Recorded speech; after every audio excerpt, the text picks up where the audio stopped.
When my father passed away, he entrusted the house to me, but my mother, seeking to build a new family, excluded me from the house.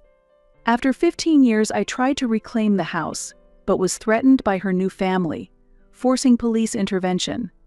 I am now 27 years old. My mother, needing to make a good impression on her new family, banished me.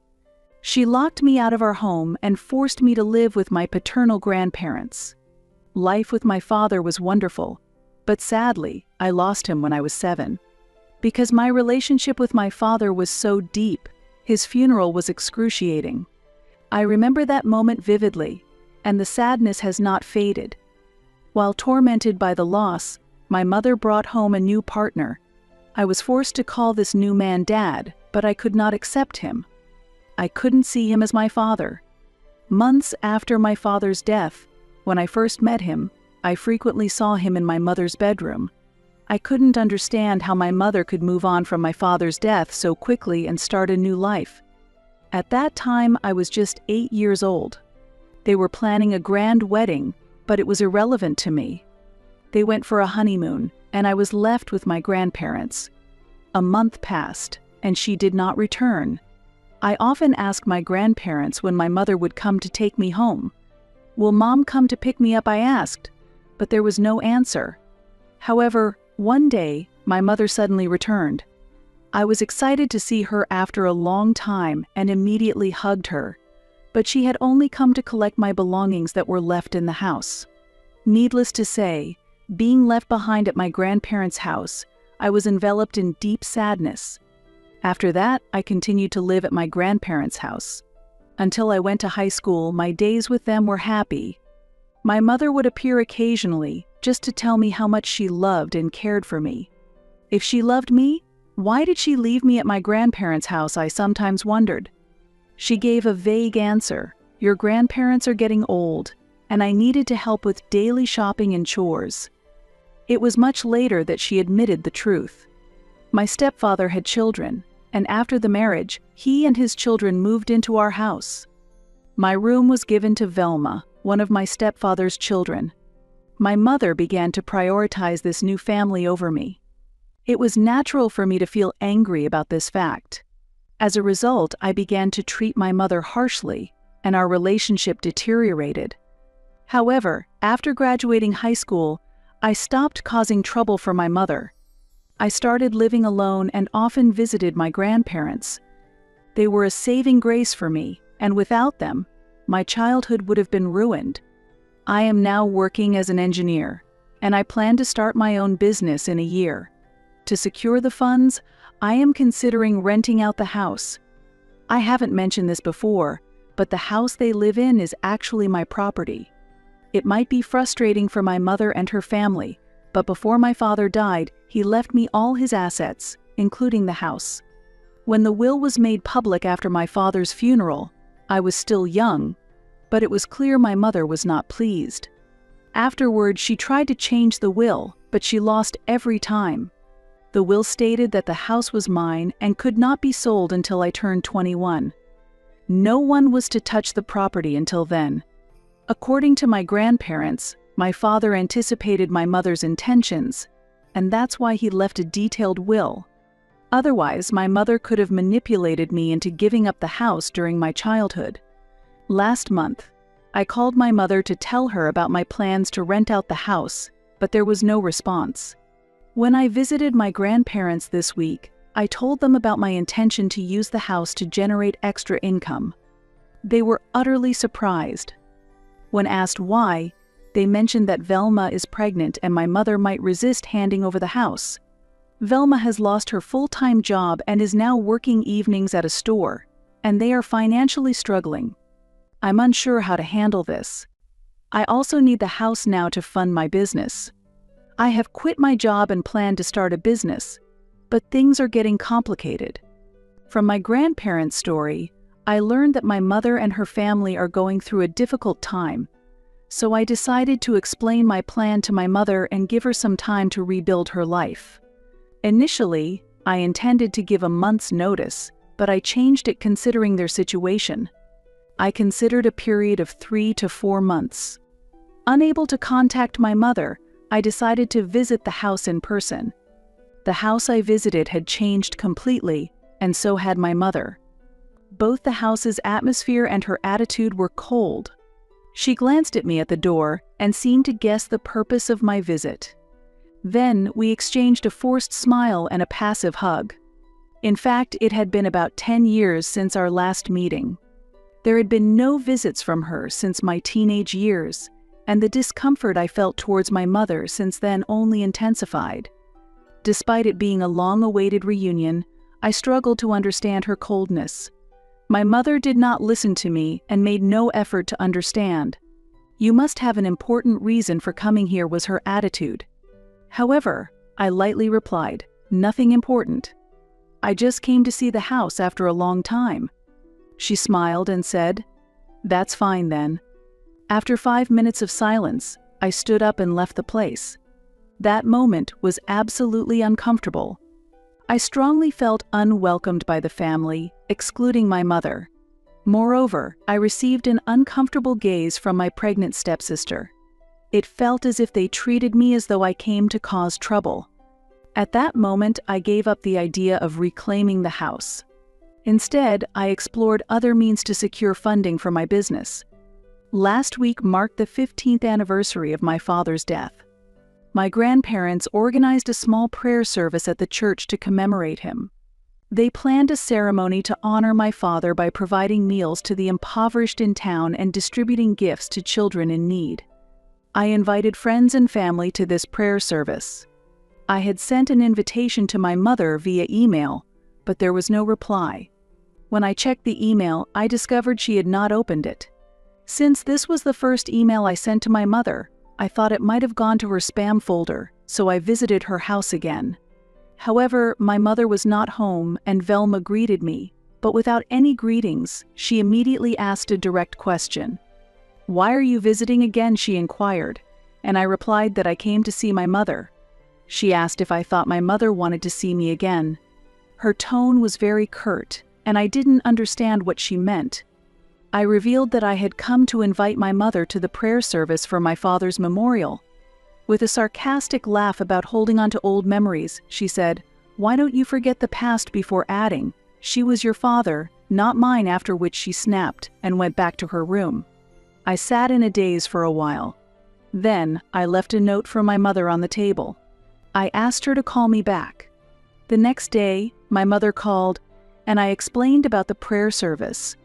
She listened silently, but declined to attend because Velma had a health checkup. It was very disappointing.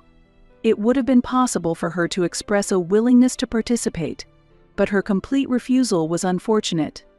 I said sarcastically, "So, Velma is your top priority and I mean nothing to you. Good luck raising that self-centered woman and her child." She exploded in anger at my words. I accused her, questioning why I should be kind when Velma was so cold to me. However, my mother said her anger was justified. "Talking about death in front of a pregnant woman shows you lack compassion, just like your father," she retorted. At that moment, my anger peaked. I strongly responded, "You should not speak ill of my father." I emphasized that she was the one being insensitive. My mother mentioned my late father and declared, "Let the past go." I calmly replied, "Of course. I intended to invite you to the prayer service, but there's no need for you to come," I asserted. "If Dad sees your true character, he wouldn't accept your prayers," I said, and with that, I ended the call. I hired a lawyer the same day to start the legal eviction process. It took about 15 days for the lawyer to do so. The eviction notice, based on my father's will, was sent as a formal notice to my mother. She was upset and panicked. She hadn't anticipated that I would go so far in what she probably viewed as revenge for not attending my father's prayer service. I listened to her voicemail, laughed, and blocked her number. Since she couldn't contact me, she visited my grandparents' house, but I was not there. I decided to live with my grandparents for a while as I rebuild my life. My mother pleaded with my grandparents to withdraw the eviction notice. Being gentle people, they did not want to drive her out. However, the decision rights about the house are mine, and I can handle it freely. Her inability to accept this response led her to blame my grandparents for raising me to be selfish. Despite their unwillingness to confront her, I asked my grandparents, "What are you thinking? Why don't you scold this selfish mother?" They wanted to avoid conflict with her, but I had no intention of avoiding confrontation. I was determined not to keep them in the house even for another day, and notified them of eviction under the national tenancy laws. Technically, they were not renters and did not pay rent. Moreover, I was paying the property taxes, and legally, I had the right to evict them immediately. My deeply religious grandparents urged me to reconsider my plan. They advised me to give them at least a month's notice to find suitable accommodation for religious reasons, especially since there was a pregnant woman involved. "I don't think she deserves that," I said, feeling irritated. "She's also a harmful presence," I argued. My grandparents contended that while she might be at fault, the unborn child was innocent. "Let's refrain from being cruel to that little life," they tried to persuade me. However, I was resolved to evict them as soon as possible. The next day, my mother contacted me, but I ignored her. When she called, I did to her what she had done to me. Her message was urgent, wanting to discuss things. I checked my calendar and replied with a time to meet with my grandparents, but this did not suit her. Her lengthy response accused me of pressuring her. Her 5-paragraph email was completely wrong, so I avoided responding. Perhaps she was hoping that I would buckle under that pressure. As a child, I often cried immediately upon returning home. When I threw tantrums, she would scold me and demand that I behave politely. She disciplined me firmly, encouraging me to control my tantrums. Her upbringing was effective, and to satisfy her, I stopped crying.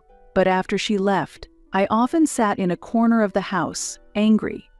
I no longer need to be angry in a corner of the house. Therefore, when she came to see me, I deliberately made her wait for an hour. This clearly made her uneasy.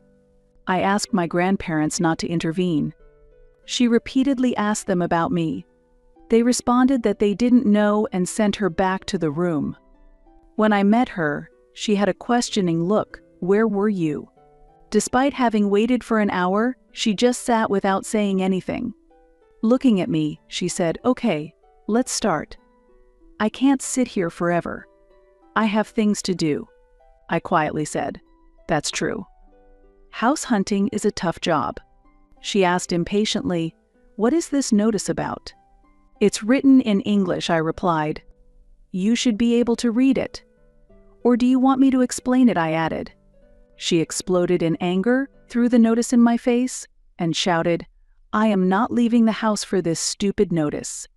After her outburst, I said quietly, "Then, let's see what the court decides." She claimed, "Don't try to fool me. That house is my husband's, and no one can kick me out." I calmly responded, "Legally, it's possible." It was clear my calm reply angered her, but when she referred to my father as her husband, I lost my temper. "Really, you think he was your husband?" "It all ended when you neglected his prayer service," I said. Then I continued, "That house is not a place for you. You're just a squatter, and I'm going to get rid of pests," I declared. She stood up, trying to show some politeness. Then she said she would have to start negotiations with a lawyer. I laughed and said, "Of course there's still time. Let's see what happens in 20 days, I told her, waiting for her next move. After finally reclaiming the house, I gave my mother and her family a 30-day eviction notice. She tried to gaslight me, but I silenced her and drove her away. The subsequent events further exposed their selfish behavior. Her stepdaughter, Velma, hurled insults at me and threatened to sue me for harassment. "I can do anything because I'm pregnant," she told me. It seemed pregnancy was seen as a free pass to avoid harassment charges. When she attempted to confront my grandparents, I pointed out the surveillance camera installed on the other side of our house and warned her, "If you come here again, you'll be arrested." At that moment, my mother defended Velma, accusing me of causing her mental distress during her pregnancy and threatening to sue. I stated that I would leave the judgment to the judge based on the camera recordings. When my mother realized she could no longer solve this by force, she quieted down, began to cry, and questioned why I had become so self-centered, questioning her own parenting. She began to criticize herself for failing as a parent. She brought up my late father, blaming his early death for not providing me with adequate upbringing. I countered. "Hold on. If there's any responsibility, it's yours. It's not that the upbringing was wrong, it's that you didn't raise me at all. I was raised by my grandparents, and they did a very good job. You might regret abandoning me. But I'm glad you weren't involved in my upbringing. It's clear how you raised your stepchild."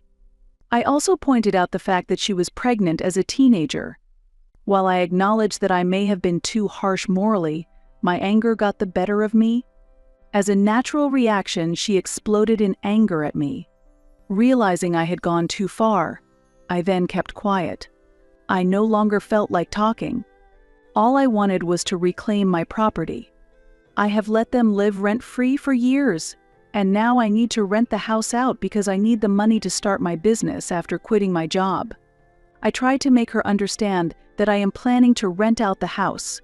She expressed her anger, accusing me of kicking out family to let strangers live there.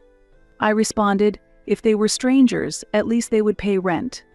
I would allow you to stay if you agreed to make payments. She showed anger again at the idea of bringing money into a family matter. I countered. There is no family here. You threw me away like garbage and hardly checked in on me during birthdays, Christmas, or Thanksgiving. You hardly ever showed your face, and even when you did, you never made me feel like I was treated kindly. How should a child react to a mother who acts like that? She tried to manipulate me using various tactics like gaslighting and guilt tripping. When I understood she was just getting angry as usual, I felt fear. Then, she left. You might think they would leave the house. However, that's not the case. In reality, they haven't moved out. Her failure of a husband still hasn't shown up. That foolish man left me a voicemail. Hey, you don't seem to understand who you are messing with. I can overpower you and make you beg. A punch to your face might make you forget about the house issues. If you show up in front of my house again, I'll take you down. He is big and likes to boast about his size. I don't know much about him personally, but my grandparents have warned me not to engage with him. There's no doubt he's a bully.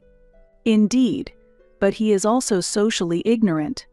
By threatening me on voicemail, he has inadvertently provided evidence against himself. I chose not to respond to him and wished for someone more powerful to deal with him.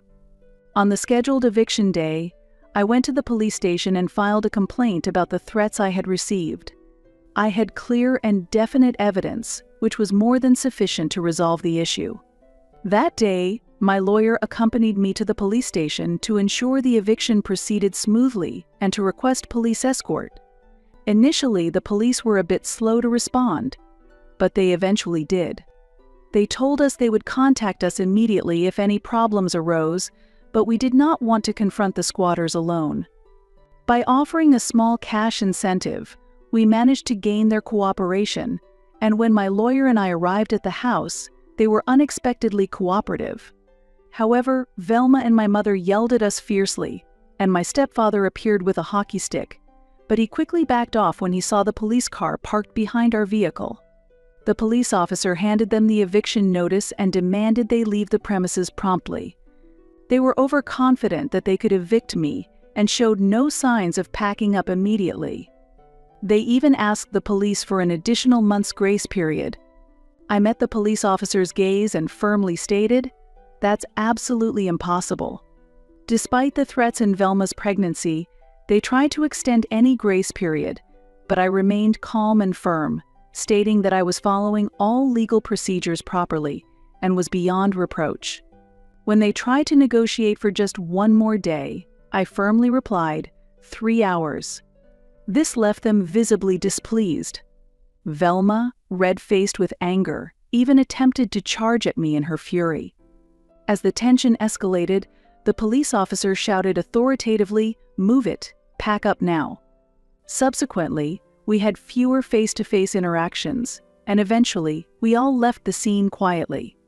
I arranged with the police officer to have them hand over the keys at the station. I had to pay an additional fee to the police for this arrangement, but the investment was ultimately worthwhile. Who would want to face off against squatters? To handle this matter, my lawyer strongly recommended obtaining a restraining order against them to prevent them from approaching the property and harassing me or the tenants should they reappear. There is a big possibility that they might attempt to do so. I gladly accepted the suggestion, and the police officer handed over the official restraining order documents to the squatters, detailing the legal ramifications should they violate the order. The tension on their faces was evident, indicating their realization of the seriousness of the situation. Finally, after a long struggle, I managed to reclaim the house and put it up for rent. This allows me to embrace new business opportunities and hopefully start my new venture as soon as possible. I am thoroughly tired of being tormented by unreasonable people and am looking forward to moving on to more positive endeavors without their interference.